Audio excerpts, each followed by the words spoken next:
வணக்கம் and welcome to Rose and Mejal Talks channel. This is Mejal, this is Roslyn.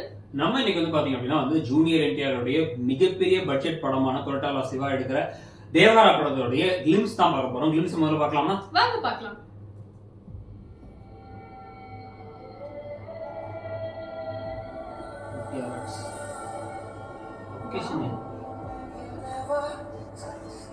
சம்மர்க்கா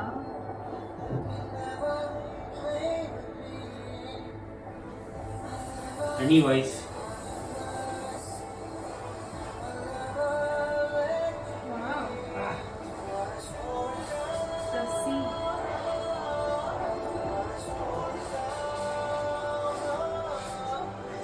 sea of blood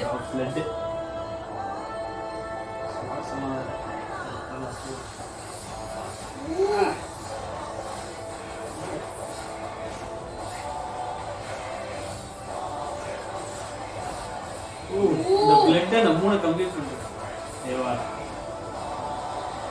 sea of blood let's see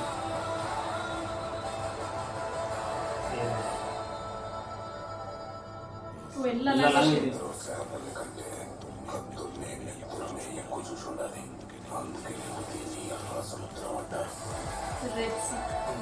பயங்கரமா இருக்குல்ல short அப்படின்னு வந்து அந்த மூணு complete ஆனது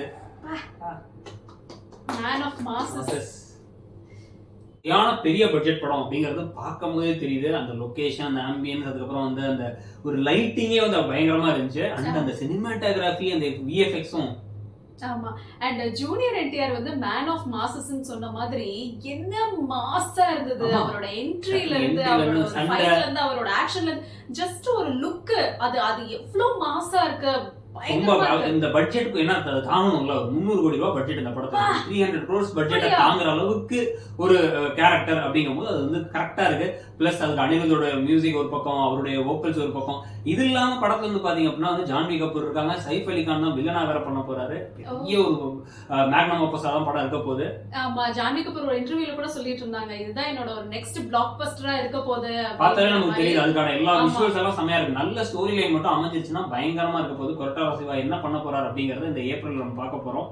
ஆமா, சினிமாட்டோகிராஃபி பயங்கர மாஸா இருக்கு. ஏதோ ஒரு ஹாலிவுட் மூவி என்ட்ரி மாதிரி அந்த டைட்டானிக்ல ஷிப் காமிச்சாங்களா, அந்த அளவுக்கான ஃபேண்டசி சயின்ஸ் ஃபிக்ஷன் இது மாதிரி இருக்கு. என்ன லொகேஷன், எதுக்காக பேசிருக்காங்க, என்னவா இருக்கும் அப்படின்னு பாக்குறதுக்கு ரொம்ப ஒரு ஆர்வமா தான் இருக்கு. ஏன்னா எதுக்காக அந்த படத்துக்கு 300 crores பட்ஜெட் அப்படின்னா வந்து டைம் பீரியட் பார்த்தா, அந்த கப்பல்லாம் பார்த்தா ஓரளவுக்கு காமன் டைம் பீரியட் மாதிரி தான் இருக்கு. அப்ப என்ன விஷயம், அப்ப இந்த லொகேஷன், அந்த ஆம்பியன்ஸ் தான் வந்து அவ்வளவு படமா அப்படிங்கறத பொறுத்து இருந்து பார்க்கணும். ஆமா. அண்ட் நம்ம அனிருத் வந்து ஒரு ராக் ஸ்டார் தான். எந்த படம் எடுத்தாலும் அவரே தனியா ஒரு பிளாக் பஸ்டர் ஆக்கிடுவாரு. பட் இந்த படத்துல நம்ம ஜூனியர் என்டிஆருக்காக இதுல என்ன மாதிரி ஒரு பிஜிஎம் இருக்க போகுது பயங்கரமா இருக்கு. இந்த ஒரு இதுவே வந்து நல்லா இருந்துச்சு. அப்படியே கொஞ்சம் கொஞ்சமா போயிட்டு சரியா டெம்போ இன்க்ரீஸ் ஆனதே சூப்பரா இருந்துச்சு. எப்படி இருக்க போகுது அப்படிங்கறத பார்க்கலாம். சோ இது டீசர் மட்டும் தான், அடுத்து ட்ரெய்லர் தான். ஆமா, கரெக்ட். டீசர் அப்புறம் ட்ரெய்லர் அப்புறம் பல விஷயங்கள் இருக்கு நமக்கு. ஆமா, இதுக்கு அப்புறம் தான் இதுல இருக்க கேரக்டர்ஸ்லாம் எப்படி இருக்க போறாங்க, அந்த ஜான்வி கபூரோட லுக் எப்படி இருக்க போகுதுல இருந்து சைஃப் அலி கான் எப்படி மாதிரி வில்லனா இருக்க போறாங்க எல்லாம் பார்க்க போறோம் நம்ம. சோ நீங்க தேவாரா கிளிம்ஸ் பத்தி என்ன நினைச்சீங்க அப்படிங்கறத சொல்லுங்க. எங்களோட ரியாக்ஷன்ஸ் உங்களுக்கு பிடிச்சிருந்தா கண்டிப்பா ரோஸ் அண்ட் மெஜல் டாக்ஸ் சேனலுக்கு சப்ஸ்கிரைப் பண்ணுங்க. நாங்க இந்த மாதிரி வர டீசர்ஸ் எல்லாமே வந்து ரியாக்ட் பண்ணி போடுவோம். அடுத்த வீடியோல சந்திக்கிறோம். until then, take care. Bye from Mejal and Roslyn. வணக்கம்.